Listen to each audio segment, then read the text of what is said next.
The air hangs heavy with the scent of damp earth and iron as you stand on the field of Agincourt, 25 October 1415.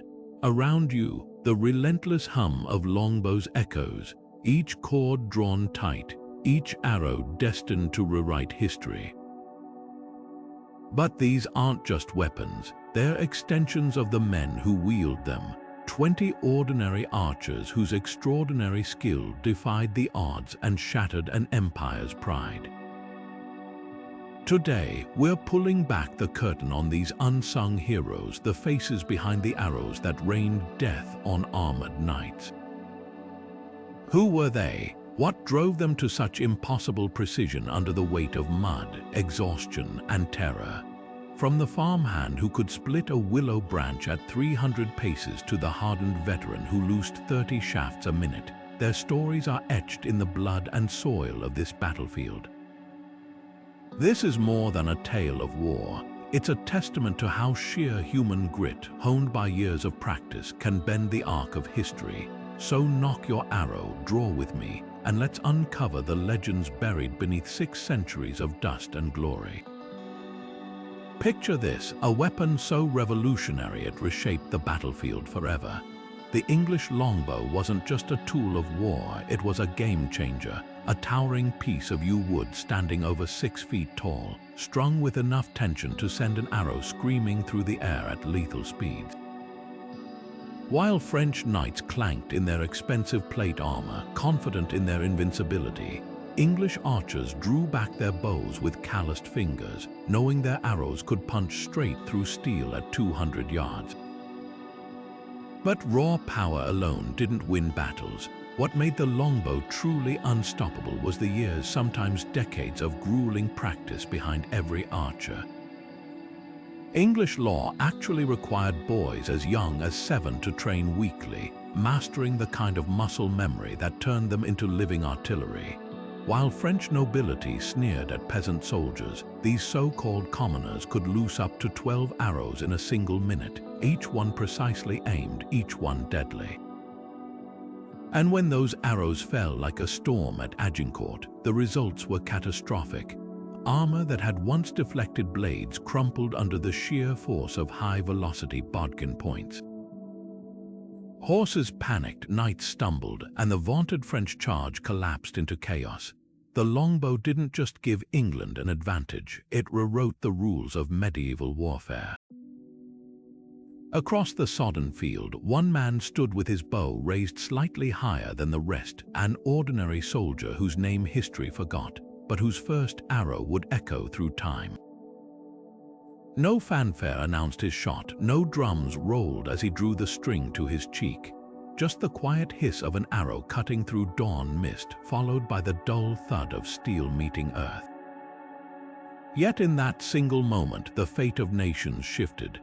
French knights later recalled the horror of that first volley, how the sky suddenly bristled with thousands of shafts, like death itself raining from the heavens.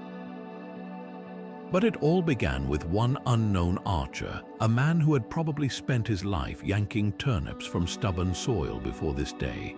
His hands, cracked from years of practice, didn't tremble as he took that first fateful shot. And when his arrow found its mark, whether piercing a warhorse's neck or clanging off a breastplate, the psychological blow was even deeper than the physical. What must have gone through his mind, no chronicles tell us, yet every account agrees. That first arrow unleashed a storm so relentless, French commanders swore the very clouds had turned against them. While kings and nobles would take credit for Agincourt's victory, its true architect might have been this nameless bowman, proof that sometimes history isn't shaped by the famous but by the forgotten. Among the ranks of English archers at Agincourt, one man's name still surfaces in whispers: Thomas of Hook. Unlike the knights who trained from birth for war, Thomas wasn't born to the clash of steel. His hands were more familiar with the rough grip of a plow than the polished wood of a longbow. Yet when the king's call came, this farmer proved that the fields had honed more than just his strength. They'd sharpened his eye to a lethal edge. Legend claims Thomas spotted a French knight across the chaos, his visor glinting in the weak autumn light. While others loosed arrows into the mass of bodies, Thomas took a breath, drew his bowstring to his ear, and let fly. The shot was impossible, a needle's gap in moving armor, a target half obscured by smoke and screams. But the story goes that his arrow found its mark, piercing the knight's visor with a sound like a hammer striking an anvil. What makes Thomas remarkable isn't just that single shot. It's the quiet truth behind it. He wasn't some legendary warrior, just a man who'd spent his youth plowing straight furrows and knocking apples from trees with stones for sport. Those skills, born of necessity, translated into something far deadlier on the battlefield. And when the fighting ended, Thomas did what so many survivors did. He went home. No parades, no titles, just a return to the soil he knew. But in taverns and harvest feasts, they still sang of the farmer who'd brought down a knight with one perfect shot, proving that greatness could wear a homespun cloak. While most archers relied on others to supply their arrows, Richard the Fletcher carried his own masterpieces into battle. Each shaft he loosed at Agincourt was his handiwork, straight as a sunbeam, fletched with goose feathers cut to perfection. Where others might fire hastily, Richard's arrows were born of patience, every one balanced to slice through wind and distance with eerie accuracy. The French learned this the hard way. Through the haze of battle, Richard spotted a commander rallying his troops, an easy shot for no one, with the man half hidden behind a wall of shields. But Richard's fingers knew the weight of his own arrows like a scribe knows his quill. When he released, the arrow didn't just fly, it sang, crossing the field with such precision that witnesses later swore it slipped between two raised helms before finding its mark. The commander fell, and with him the morale of his men. What set Richard apart wasn't just his skill with a bow, it was his understanding of the weapon's soul. A poorly made arrow could veer off course, no matter how strong the archer. But Richard's dual mastery meant every shot carried his name twice over, once in the drawing of the bow and once in the crafting of the shaft. Even now, centuries later, his legacy lingers in the very word Fletcher, a quiet tribute to the artisans of war who knew that victory wasn't just about strength, it was about craftsmanship. In the muddy chaos of Agincourt, where brute strength often decided fates, John the Swift rewrote the rules of engagement. While other archers strained to pull their 6-foot yew bows to full draw, John moved like a living mechanism, his hands a blur as he knocked, drew, and loosed with terrifying rhythm. 3 arrows would streak toward the French lines before his comrades could loose a single shot, each shaft finding its mark with uncanny precision. Eyewitnesses claimed his volleys sounded like a sudden hailstorm striking metal, a relentless ping, ping, ping as arrows rattled off helmets and breastplates. French knights trained to withstand a steady barrage found themselves overwhelmed by this unnatural tempo. A charging horseman might dodge 1 arrow, even 2, but John's third would inevitably find the gap in his armor or the flesh beneath his mail. The secret wasn't in his bow's draw weight or the length of his pull. John had mastered something far deadlier: economy of motion. Every flick of his wrist, every breath between shots was honed to eliminate wasted effort. While others took pride in driving arrows through oak doors at close range, John proved that overwhelming an enemy's ability to react could be just as devastating as raw penetration. By the battle's end, patches of the field were said to bristle so thick with his arrows that men stumbled over them like reeds in a marsh, a testament to the man who turned speed itself into a weapon. Amid the chaos of trampling hooves and splintering lances, one figure stood like a rock against the tide: William the Stalwart. While others faltered under the thunder of French cavalry, William planted his feet in the muck, his bow steady as if he were shooting at straw targets back home.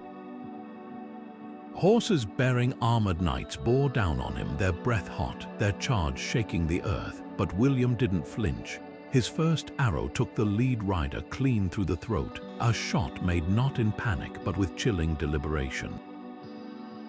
As the knight toppled, his mount veered wildly, disrupting the charge behind him.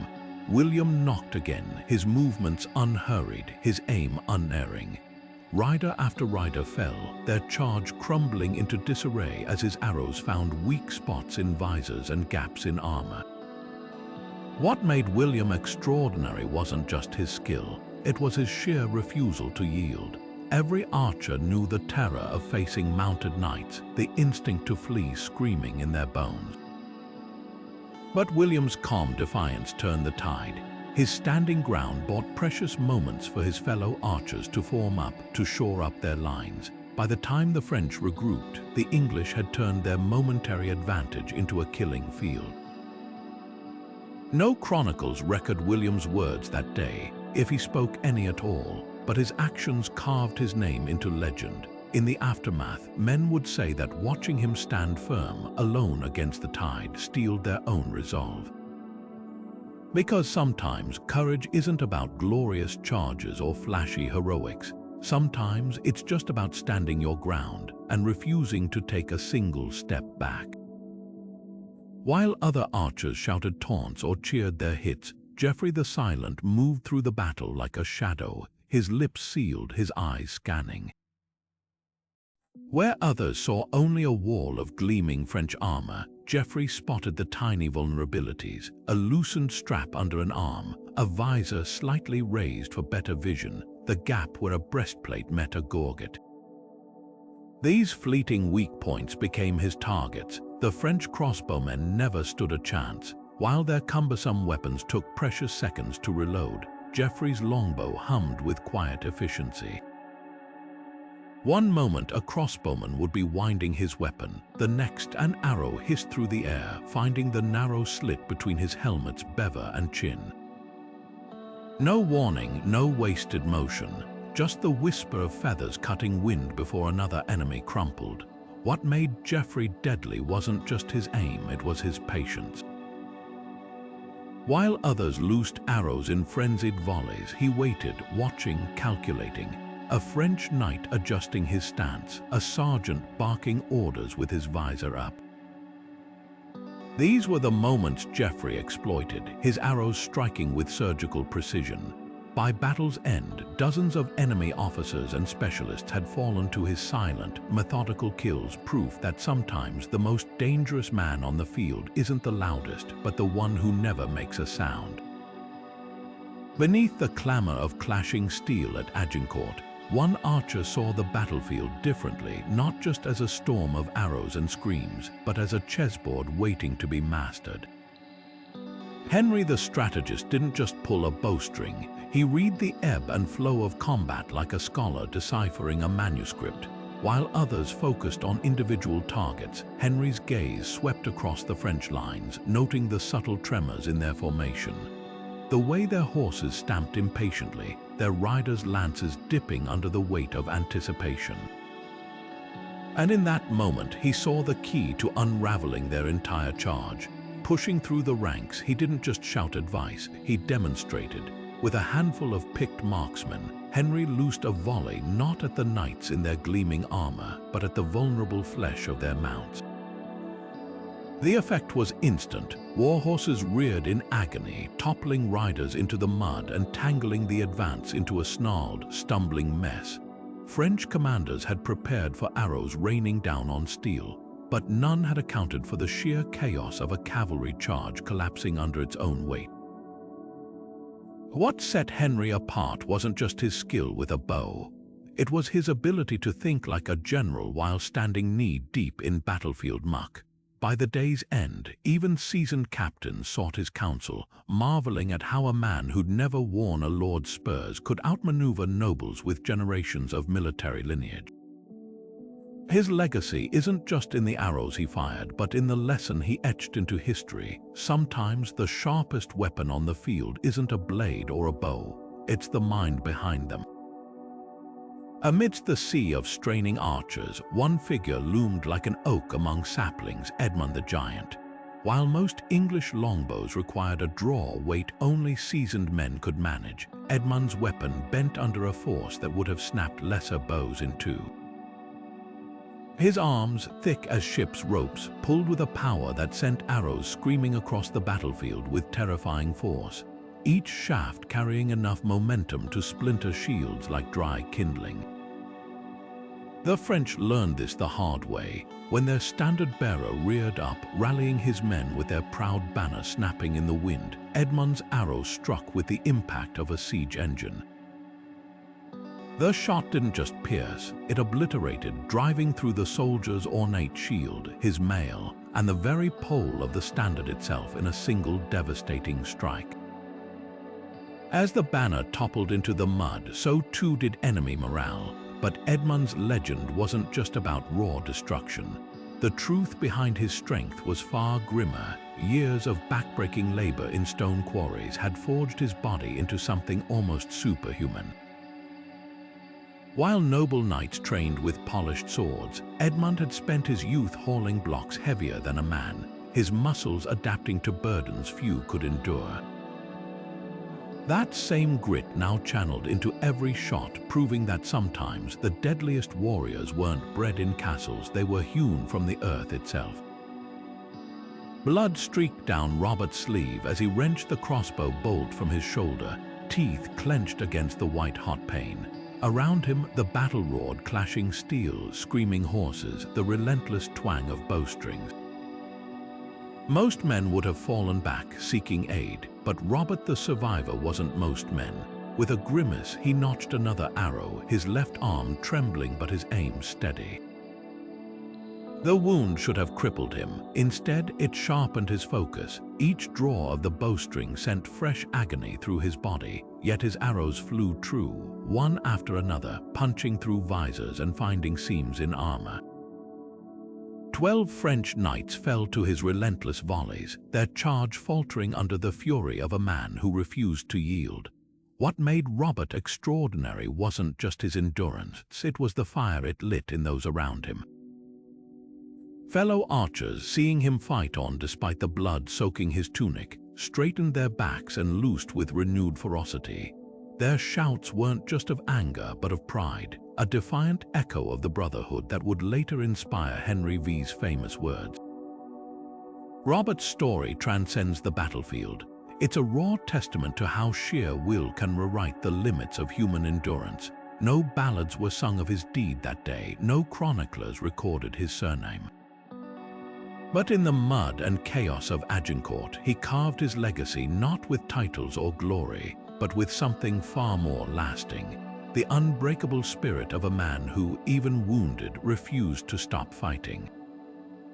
While most archers kept their eyes fixed on the enemy ahead, Alan the Navigator saw the battlefield differently, not just as a line to hold, but as a landscape to master.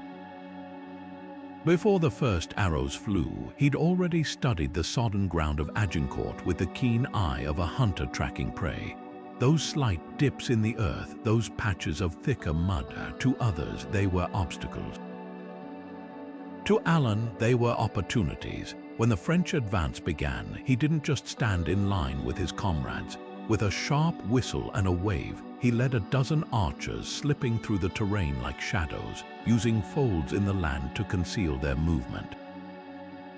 While the main English force held the French attention, Alan's group emerged like ghosts from the flank, their arrows suddenly slicing into the enemy's unprotected sides. The effect was catastrophic. Knights who'd braced for a frontal assault now twisted in panic, their shields facing the wrong direction as death rained from an angle they'd never anticipated. What made Alan remarkable wasn't just his aim, it was how he turned geography into a weapon. Years spent navigating England's dense forests and winding footpaths had honed his sense of space and movement. At Agincourt, that same skill turned a simple muddy field into a tactical masterpiece.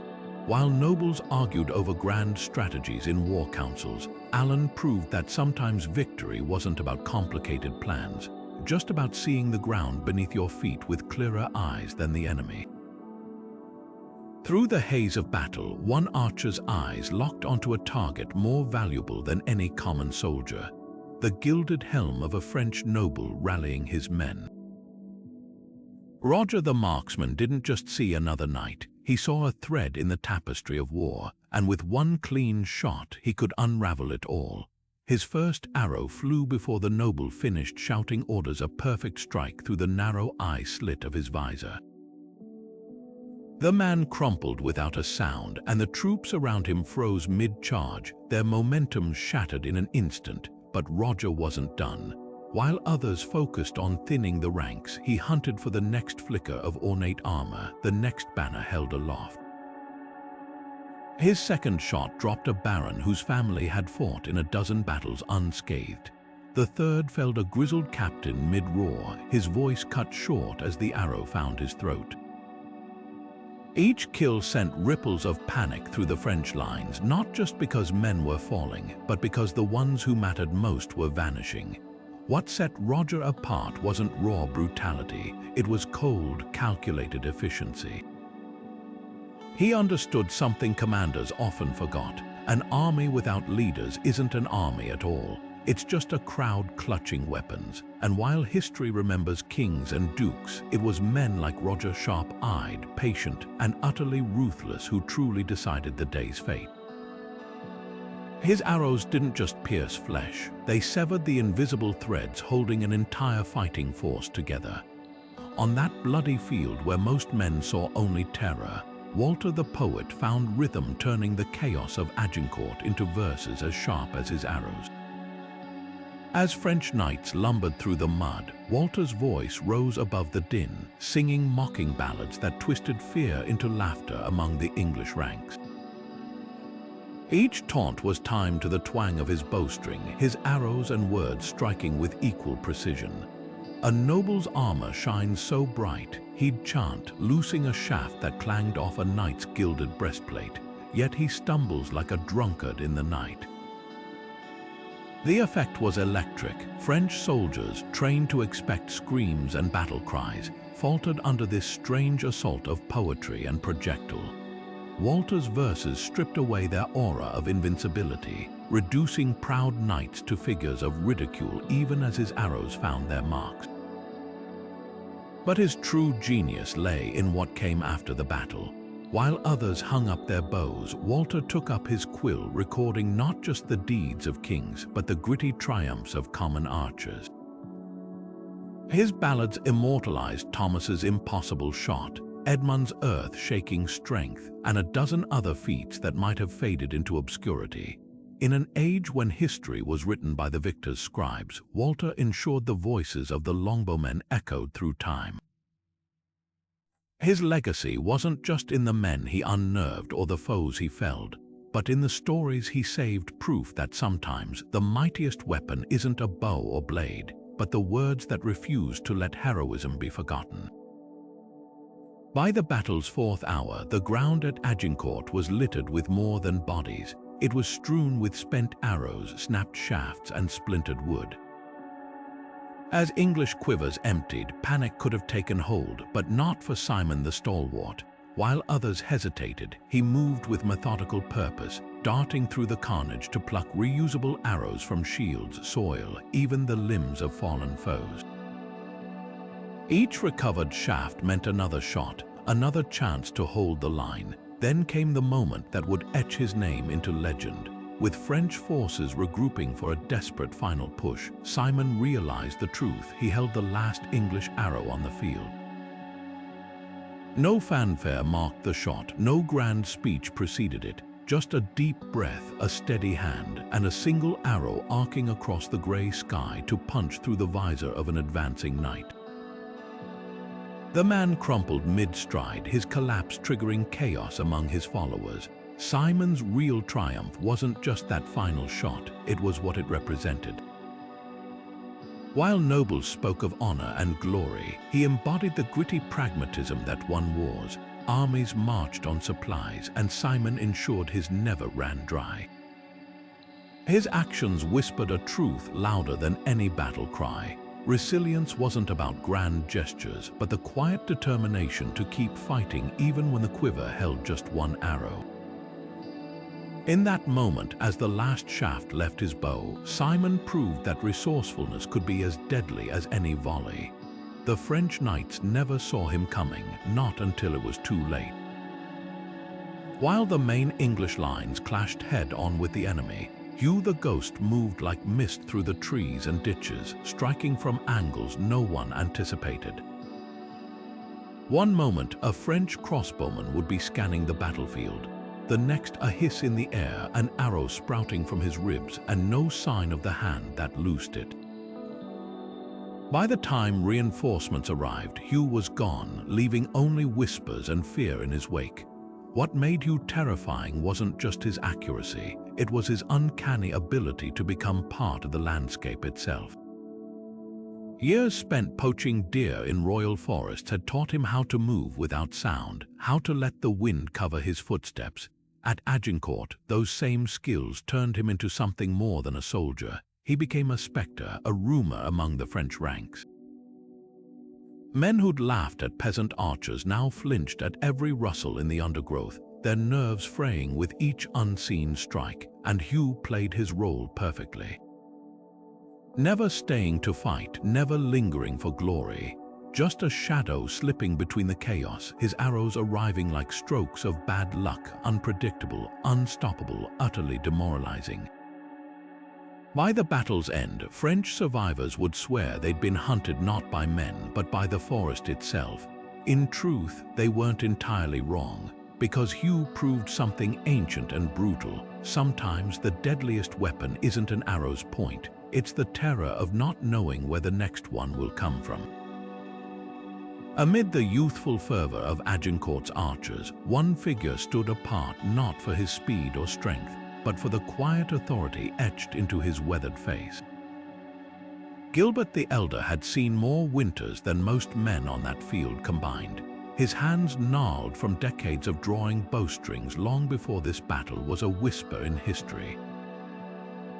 While younger archers gripped their weapons with white-knuckled tension, Gilbert handled his like an extension of his own body, his movements deliberate, unhurried, almost serene. What he lacked in youthful vigor, he more than made up for in something far deadlier, foresight. Where others saw only the chaos of charging knights, Gilbert recognized patterns. The slight hesitation in a horse's gait as it struggled in the mud, the way French commanders subtly shifted weight before ordering an advance.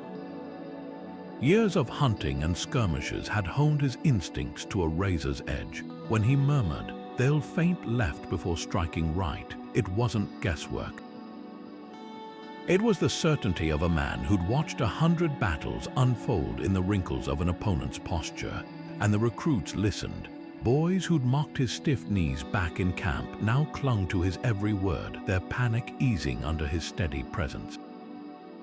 Gilbert didn't rally them with roars or threats. He simply stood firm, his calmness infectious, his arrows fewer than the younger men loosed, but every one deliberate, finding gaps in the enemy's resolve.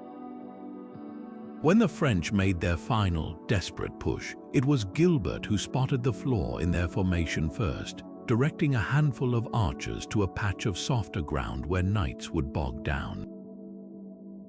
They did. Agincourt was supposed to be a young man's game, but as the battle proved, there's no substitute for the kind of wisdom that only time can carve, the sort that turns an old bowman into the unshakable spine of an army.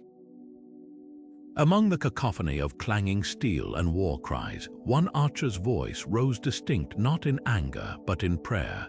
Peter the Pious kneeled in the mud between volleys, his lips moving in silent devotion before each draw of his bowstring. While others clenched their teeth in battle frenzy, Peter's hands remained steady, his breathing calm, as if the chaos around him were merely a test of faith. His fellow archers noticed it first, how his arrows seemed to find their marks with unnatural consistency, even as fatigue set in. Some swore they saw shafts curve mid-flight to strike vulnerable gaps in armor. Whether divine intervention or sheer focus born of conviction, Peter's unshakable belief radiated through the ranks. Men who'd never set foot in a chapel now touched makeshift crosses before loosing their own arrows, as if his piety had become contagious. But Peter's story cuts deeper than battlefield legend. In an age where war and worship walked hand in hand, he embodied the medieval mind's duality, a man who could recite psalms by heart yet kill without hesitation in service of king and country. His faith wasn't a shield against violence, it was the fuel that made him relentless. While priests debated just wars in distant cathedrals, Peter lived the paradox every time he whispered a blessing over an arrow meant to pierce flesh. Historians might dismiss his divine accuracy as superstition, yet the truth lingers in the accounts of those who fought beside him. Whether by skill or providence, Peter's arrows carried more than just bodkin points, they bore the weight of absolute belief. And on a field where fear could unravel an army faster than steel, perhaps that was the deadliest advantage of all. While the heaviest French knights struggled through Agincourt's morass like bulls trapped in tar, one lithe figure moved differently, darting, rolling, pivoting with the ease of a hare-fleeing hound. Nicholas the Nimble didn't just fight on that infamous mud. He danced across it, turning what crippled others into his greatest weapon. Armored warriors sneered at first, dismissing this wiry archer as no threat. But their arrogance lasted only until Nicholas flipped sideways to evade a swinging broadsword, loosing an arrow mid-roll that found the eye slit of the knight's visor. While French steel hacked at empty air, Nicholas flowed like water, sliding under a warhorse's belly to hamstring it from behind, somersaulting over fallen shields to regain high ground. Every desperate lunge aimed at him only left attackers off balance, their weight sinking deeper into the mire as he sprang away untouched. The secret to his survival wasn't magic, it was adaptation. Where others saw only a death trap in the slick terrain, Nicholas recognized an uneven stage perfect for his brutal ballet. Years spent poaching in England's marshes had taught him how to read unstable ground, to let momentum carry him where muscle couldn't. While nobles trained in orderly tourney yards, he'd honed his reflexes in bramble-choked woods, where a single misstep meant discovery, or worse. By battle's end, a dozen French swordsmen lay sprawled in the mud, arrows jutting from their backs as Nicholas tauntingly knocked his last shaft just out of reach. Not one had landed so much as a glancing blow on him, his greatest triumph, proving that on a battlefield where brute force ruled, agility and creativity could outmaneuver even the mightiest opponent. The mud that drowned so many became his partner in a lethal waltz, one where every sidestep, every pivot, wrote another stanza in the legend of the man who danced with death and never missed a step. While mud and blood stained the hands of his fellow archers, Stephen the Scribe's fingers were darkened with ink, a rare sight among men more accustomed to bowstrings than quills. While others fought for survival, Stephen waged a different battle, against time and forgetting. Between volleys, he'd crouch behind makeshift barriers, scratching hurried notes onto wax tablets or scraps of parchment, each word preserving the truth of what unfolded at Agincourt. His writings reveal what official chronicles often missed: the blistering hands of archers who'd fired until their fingertips split, the way dawn mist clung to helmets like ghosts reluctant to leave the fallen. Where noble accounts glorified charges and banners, Stephen recorded the exhaustion in a young bowman's eyes as he retired a frayed bowstring for the 20th time. His journal entries don't just describe the battle, they breathe it, carrying the stench of sweat-soaked gambeson and the metallic tang of fear. What makes Stephen extraordinary isn't just that he documented history, it's how he did it. His notes capture the humanity behind the heroics, the way Thomas of Hook whispered a prayer before his legendary shot, how Walter the poet's ballads faltered for the first time when he saw the piles of dead. These weren't just soldiers to Stephen, they were brothers, each with quirks and fears he refused to let time erase. Centuries later, when historians piece together the archers' true experience, they don't turn to the grand chronicles of kings. They reach for Stephen's cramped handwriting, the unvarnished voice of a man who understood that history isn't just about who wins or loses, but about the raw, unfiltered moments in between. His legacy reminds us that sometimes the quiet scratch of ink on parchment outlasts even the mightiest war cry. The weight of Martin's quiver wasn't just measured in arrows, it carried the ghosts of his entire village. While other archers fought for king and country, Martin the Avenger marched to Agincourt with a far darker purpose. 2 years earlier, French raiders had left his home a smoldering ruin, his family's names etched only in memory. Now every arrow he loosed carried more than a bodkin point, it bore a silent oath. Unlike the chaotic fury of most battlefield vengeance, Martin's retribution was methodical. He didn't waste shafts on distant, anonymous foes. Instead, he waited watching for the telltale signs of nobility among the French ranks, a gilded spur, a helm with a crest. These men weren't just enemies, they stood for the system that had condoned the butchery of innocents, and one by one Martin marked them. Witnesses later spoke of his chilling precision, a baron clutching his throat as an arrow seemingly materialized through his gorget, a knight toppling mid-scream, his heraldic banner draping over him like a shroud. Each kill was executed without a word, without even the satisfaction of a final taunt. Martin's vengeance required no audience, just the certainty that justice, however delayed, had found its mark. Yet beneath the ice-cold focus lay something even the French couldn't pierce, a paradox. The same pain that hardened Martin into a killing machine also made him fiercely protective of his fellow archers. When a young bowman beside him took a crossbow bolt to the leg, Martin shielded the boy with his own body, dragging him to safety before returning to his grim work without explanation. Perhaps in that moment, he fought not just to avenge the family he'd lost, but to spare others from knowing his grief. By battle's end, the ground before Martin's position was littered with fallen nobility, a grim tally some claimed reached 20. But numbers meant nothing to him, only the quiet knowledge that somewhere beyond the smoke and blood-stained earth, the scales had finally tipped. Agincourt's chronicles would remember him not for his body count, but for proving that even in war's darkest heart, the line between destruction and devotion could be as thin as a bowstring. Beneath the tangled roots of an ancient oak, centuries after the thunder of Agincourt faded, workers excavating a mass grave made a chilling discovery, one skeleton still gripping its longbow, the wood petrified but unbroken, the fingers fused around it like a final vow. No name marked his resting place, no chronicle recorded his deeds, yet this unknown archer whispers louder across 600 years than any armored knight's boast ever could. His bones tell a story the records forgot. The curve of his spine shows decades of pulling bowstrings, the right arm slightly thicker than the left from years of training. A healed fracture in his rib cage suggests he'd survived battles before this one, and the arrowheads embedded near his remains, a French-made, some snapped off mid-bone, prove he fought to his last breath, buying precious moments for his brothers in arms with each ragged shot. What makes this nameless bowman extraordinary isn't just his sacrifice, it's what he represents.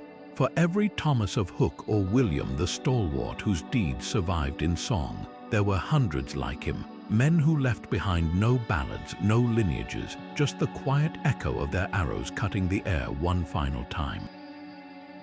His anonymity makes him more than a soldier. He becomes a mirror for every common man who ever stood against impossible odds. Some say the greatest tragedy of war isn't the lives lost, but the stories erased. Yet in a way, this unknown archer's legacy burns brighter precisely because he has no name. He could be any of them, the farmer who joked about missing harvest, the father who kissed his children goodbye, the boy who'd never held anything deadlier than a hoe before that day. His skeleton, still clutching its weapon, isn't just a relic, it's a promise carved into history's marrow. That valor wears no heraldry, and sometimes the mightiest heroes are the ones history never knew to name. From the farmer who could split a willow branch at 300 paces to the silent Fletcher whose arrows sang with deadly precision, the archers of Agincourt proved that history isn't always written by kings in shining armor. Sometimes it's carved into the earth by calloused hands and unbreakable will. These 20 warriors, each with their own extraordinary story, didn't just win a battle, they shattered centuries of military tradition, proving that skill and courage could topple even the mightiest knights. Think of Thomas, whose plowman's eye found gaps in armor no noble could see, or Edmund, whose quarry-hardened arms turned a longbow into a siege weapon. And who could forget Hugh, the ghost of the battlefield, who turned terror itself into a tactic? Their names might not fill the pages of royal chronicles, but their arrows left scars on history that still echo today. Agincourt wasn't just a triumph of strategy or luck, it was a testament to the power of ordinary people pushed to their limits. These archers weren't born heroes. They were farmers, craftsmen, poachers, men who, when faced with impossible odds, dug deep and discovered something extraordinary within themselves. And that's the real lesson here. Greatness isn't about titles or bloodlines. It's about what happens when grit meets opportunity on a muddy field in France. So what do you think? Who among these archers left the strongest mark on history? Drop your thoughts below. We'd love to hear which stories resonated with you. And if you're hungry for more tales of unsung heroes who shaped our world, hit that subscribe button. The past is full of forgotten legends waiting to be rediscovered, and we're just getting started.